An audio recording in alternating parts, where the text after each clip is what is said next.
Picture a corner office, the skyline glowing, and a man whose voice could quiet a room with 2 syllables. He was my boss, and me, I was the policy binder with a heartbeat, the walking compliance checklist who turned his life upside down. He called me his HR nightmare. I called him the reason my hands shook when our eyes met in meetings. This is our story, messy, careful, ethical, and unexpectedly beautifully human. Take a breath, lean in with me. If this speaks to you, subscribe, share, and comment your courage stories. Your voice might steady someone else tonight as well. I started the Tuesday after Labor Day, the kind of morning when the sun takes its time, lifting across glass towers and buses hiss like tired dragons. Human Resources Director, badge clipped straight, policy manual under my arm. I looked like a lecturer in sensible shoes. The company was Hollis & Gray, a mid-sized logistics firm that moved other people's miracles, medicine overnight, heirlooms across oceans, disaster supplies before dawn. And there was Graham Hollis, the legendary CEO with the gravelly laugh, silver at the temples, kindness that made people straighten their spines. My orientation packet weighed more than my doubts. Still, I had a rule book in my head and a voice conditioned to say, "That's not compliant." He had a corner office and a calendar full of handshakes. We were destined to clash long before we ever thought to touch. Neither of us planned to fall, especially not with rules. My first meeting with Graham didn't happen across a mahogany table. It happened in the hallway, outside the elevator, where a delivery driver struggled with a stack of signature-required boxes taller than himself. Graham stepped in without ceremony, steadied the wobbling tower, and grinned at me over the cardboard like someone you might trust with a secret. "Julian, right?" he said. "Welcome home." My vowels stumbled. I said something about safety protocols, or possibly chimneys, because nerves turned me into a Victorian lamp. He laughed, not at me, but beside me, and carried the top box to reception. Later, in his office with the city sprawling behind him, we discussed my first week. He wanted to move fast on restructuring. I wanted to audit everything twice. We shook hands, and static snapped our fingers like a struck match. He flinched. So did I. Neither of us pretended it wasn't anything. My second day, I filed 3 incident reports, flagged a dubious contractor agreement, and sent a cheerful, bullet-pointed reminder about overtime law. By noon, the operations VP had copied Graham, the CFO, and exactly 12 question marks. At 2, Graham invited me to his office with that tone leaders use when they're about to ask for a favor they'll call strategic. I arrived with charts. He poured tea. "Julian," he said, "you are, in the most affectionate way, my HR nightmare." He smiled as if the phrase tasted like cinnamon. I smiled back because I knew what he meant. I was the friction that kept the engine honest. We talked for an hour about balance, speed, and the moral math of payrolls and promises. When I left, he handed me a spare umbrella because clouds were curdling over the river. I hated rain, but loved that he'd noticed anyway. Kindness mattered. Days developed a rhythm.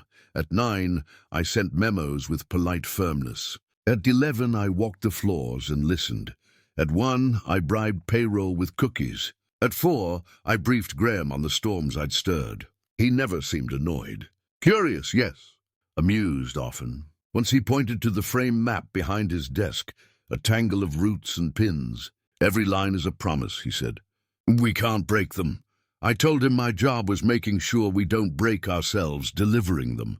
He looked at me then, the way one looks at a lighthouse, grateful, a little sad at what storms require. His sleeves were always rolled, his apologies always specific, and he thanked the night cleaning crew by name. Every time I left his office, I told myself to breathe slower and failed every time.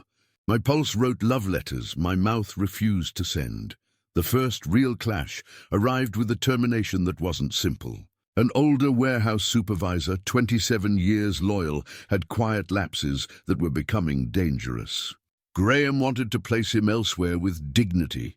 The operations VP wanted him gone before an accident happened. I wanted documentation, a plan, retraining, and time. We met in a windowless room, that had a plant trying bravely to photosynthesize under fluorescent lights. Voices rose, then settled. Graham listened to every sentence like it could hold a hidden mercy clause. When he finally spoke, he said, "No one is disposable here." I said, "Nor are the people he supervises." We found a middle path: leave, benefits extended, a safety scholarship for his certification. Graham signed the paperwork, slid the folder toward me, and our fingers almost touched. Almost is a long word when your heart leans forward. We stood, exhaled, and thanked the plant anyway. I kept boundaries like other people kept houseplants, watered, rotated, protected from drafts. I was out, comfortably so, with a small apartment filled with books and a fridge that hummed like an elderly baritone. Graham, I learned, had been married once to a good man who died in a summer of short breaths and gentle hospice music. He spoke of Michael without theatrics, eyes clear, voice careful.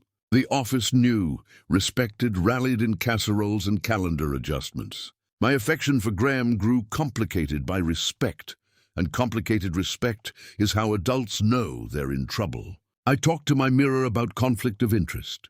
My mirror, unhelpfully honest, told me I liked his hands and the way he overpronounced data. After a month, his nickname for me, HR Nightmare, softened. He began to say it like a benediction, an inside joke that kept us safe. I cherished it cautiously, like carrying tea upstairs slowly. The night we almost crossed a line began with rain. Fire alarms had forced us onto the sidewalk while the building sighed itself clear. Graham offered his coat to an intern, then shared my umbrella without asking, like we'd rehearsed it. We stood under that small roof of fabric while sirens curled down the block. His shoulder was warm against mine. People tell you attraction is thunder. Sometimes it's a steady baritone, reassuring and undeniable.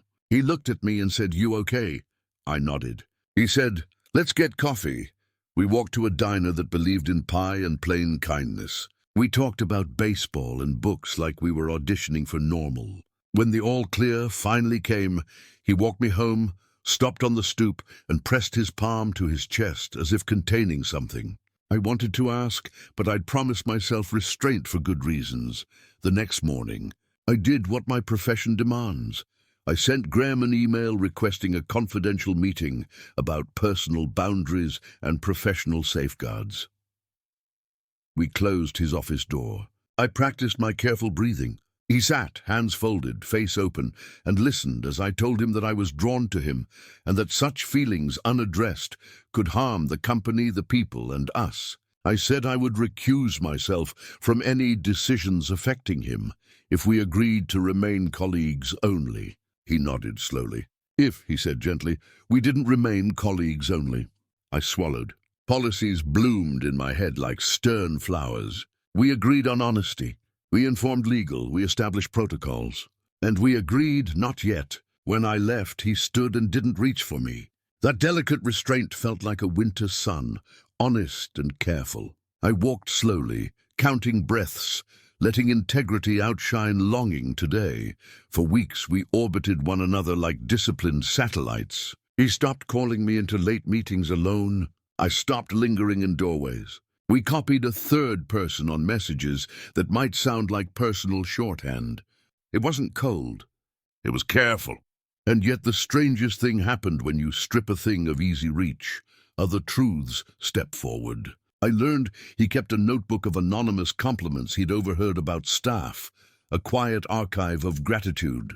He learned I volunteered Saturday mornings at a community pantry, hauling egg cartons and listening to stories that tasted like courage. We didn't flirt. We collaborated. People blossomed under the attention. Sometimes you come near love and find yourself becoming a better neighbor. He still called me his HR nightmare at meetings. Everyone laughed. Afterward, he'd glance at me with gratitude, alive as sunlight. It warmed without burning, steady and patient as June. The crisis arrived on a Wednesday in late October. A warehouse rack in Akron buckled, no fatalities, thank God. But a worker broke his wrist, and fear shot through the team like lightning through copper. Phones lit. I was on a plane before lunch. Graham called me from the car on his way to the airport, voice low and even, the kind of calm that holds panic's coat. We spent 2 days in hard chairs, talking to people, listening more, adjusting procedures, and making sure the injured worker's family heard from leadership before an insurance adjuster. At midnight the second night, we sat on plastic chairs outside the hospital and split a vending machine apple pie. We didn't touch. We didn't need to. A different kind of love rises when you're both tired and still choose dignity for everyone. The fluorescent stars hummed above, a hymn we both understood that night. When we returned, the rumor mill spun like a ceiling fan you pretend not to notice. Two executives traveling together, late nights, quiet voices. People create narratives because silence is a tempting canvas. I invited our legal director and an HR colleague, Priya, into Graham's office for what we called the transparency meeting. We documented our travel, our roles, every conversation that could look like anything else. Priya asked hard questions, and I answered harder ones. Graham, to his credit, offered to step out while we deliberated. We asked him to stay and listen. Finally, we sent a brief note to the leadership team about boundaries, alignment, and the dignity of clear process. It read like dry toast. It felt like water after a long walk. Gossip slowed. The work resumed. My heartbeat did not. It paced the hallway of my ribs, waiting for permission to step out into daylight. December arrived with office ornaments, the pine smell of resilience, and a holiday party in the loading bay, dressed up like a ballroom. Someone hung twinkle lights from forklifts. The DJ took requests from millennials and their grandmothers. Midway through, Mrs. Alvarez from accounting pulled Graham toward the makeshift dance floor, and the floor made room because that's what floors do for leaders with patience. He danced like a man who knows he looks foolish and has decided to enjoy it anyway. Later he extended a hand to me, eyes asking, policies reminding. We swayed, a decent gap between us, laughter like sugar on our tongues. When the song ended, he whispered, "Thank you for keeping me honest." I whispered back, "Thank you for letting me." It felt like a vow sewn into music, invisible and binding. Night carried us home, careful footfalls on a lightly frosted sidewalk past midnight. January brought a cold so honest it stung. On a Tuesday afternoon, my phone lit with my sister's name, and a tone that meant not tomorrow, today. Our mother had fallen.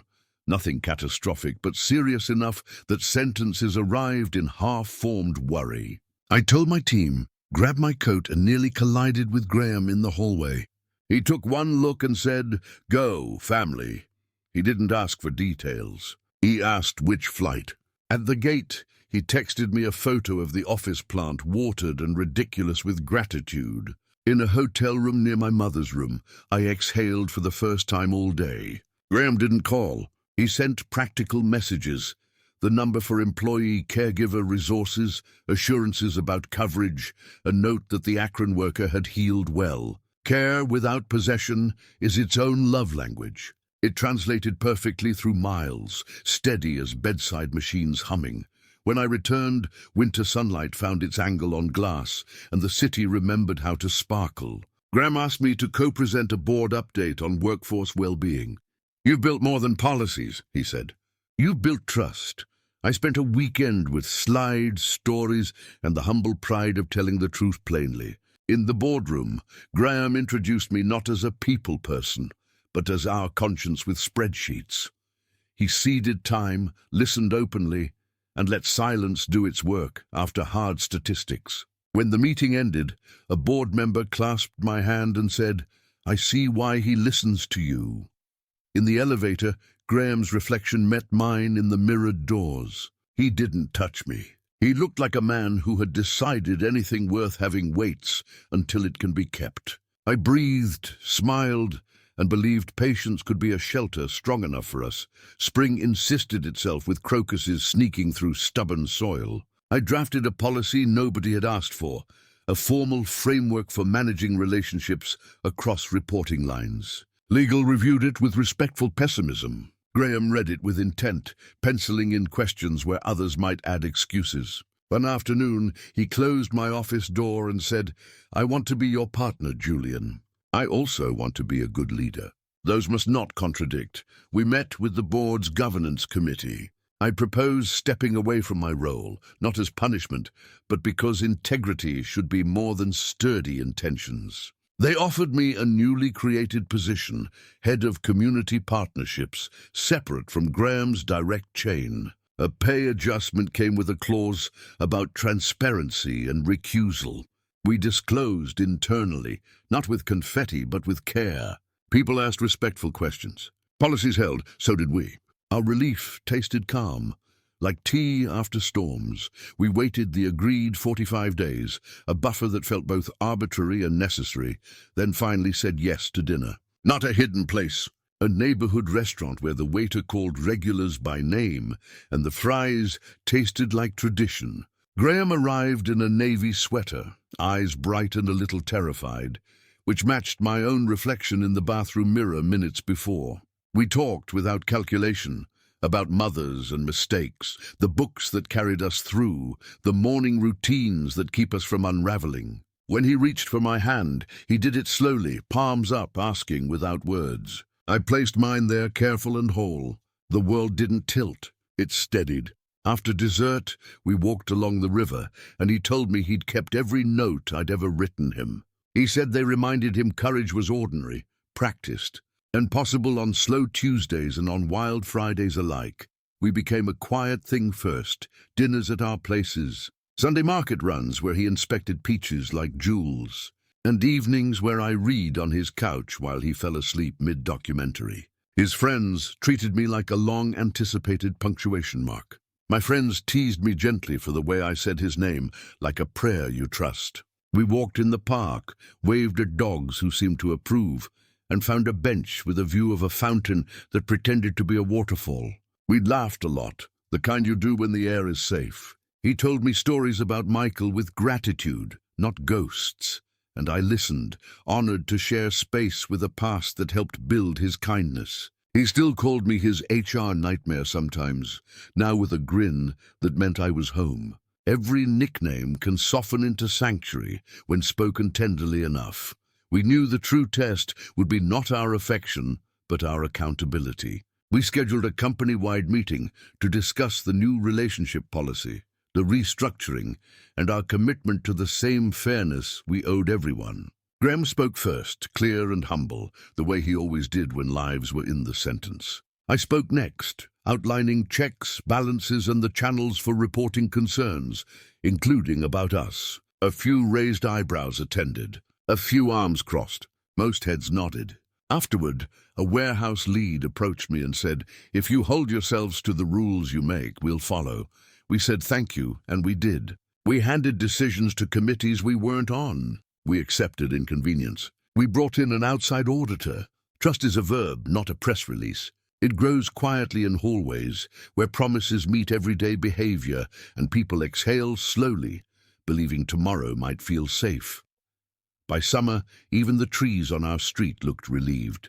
One warm night, we sat on my fire escape, legs dangling into the city's patient buzz, and told the truths people keep for last. He admitted he feared becoming a headline more than he feared heartbreak, because headlines erase nuance.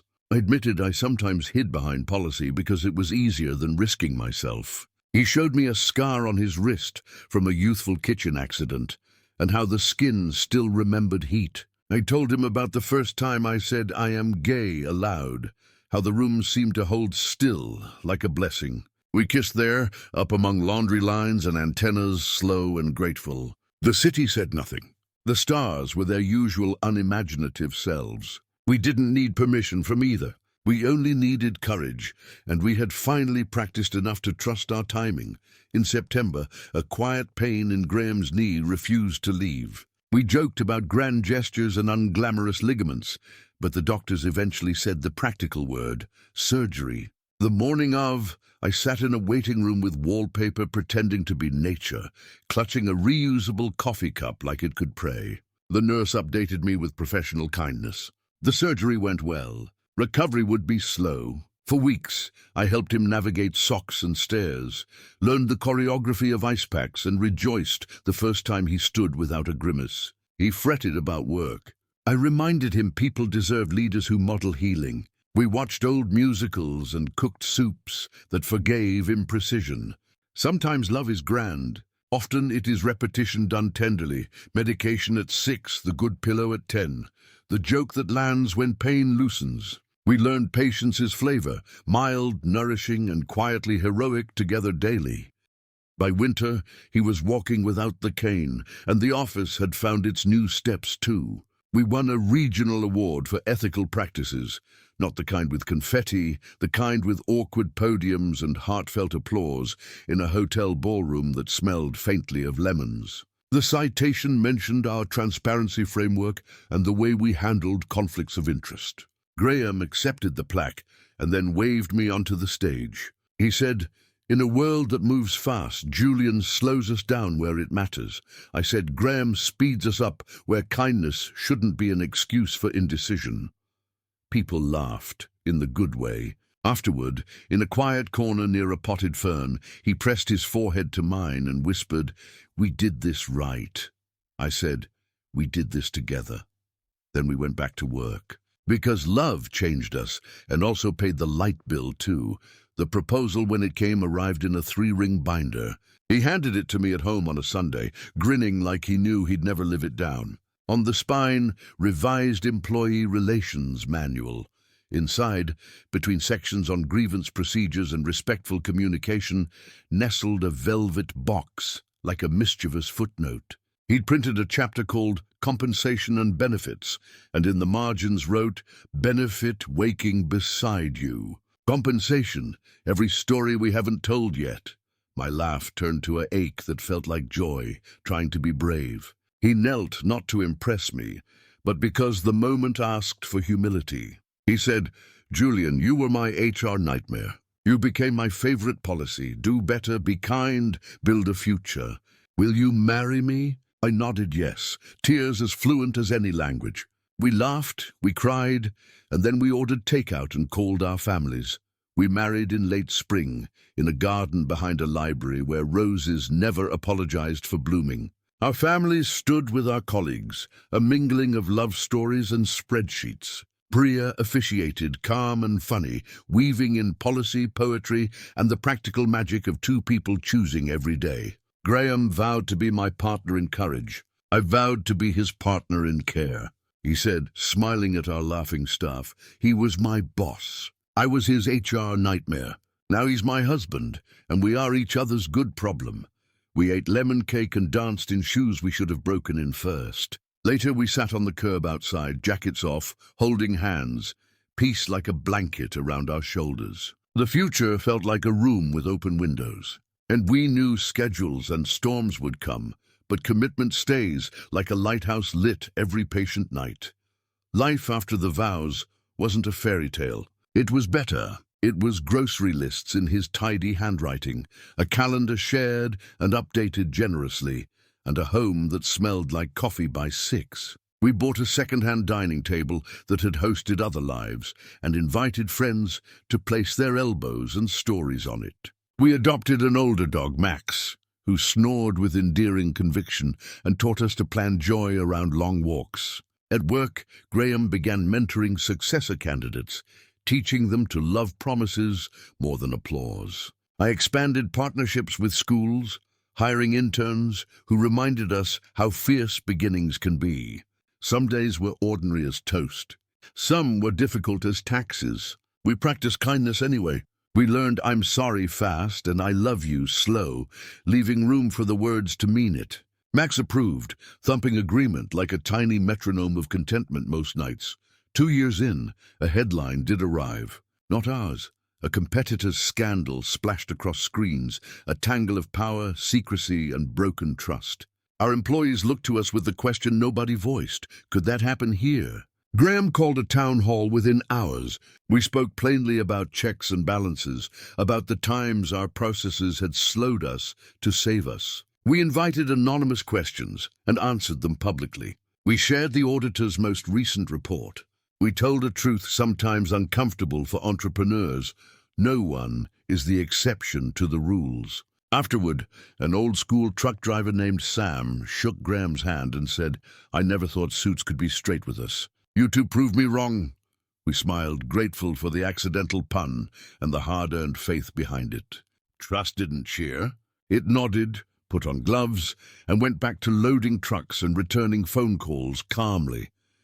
I tell you this now, not because our story is extraordinary, but because it is possible. Two men, one corner office, one policy binder, and a chorus of teammates who deserved the very best of us.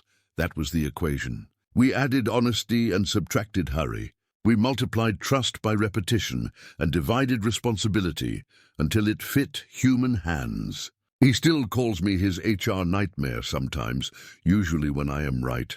I call him my favorite exception that proves the rule, that love requires governance and grace. In the evenings, we sit on our bench by the fountain, our dog asleep between us, and watch the world carry its packages and hopes. We made a life that pays attention, and attention, it turns out, is another word for love.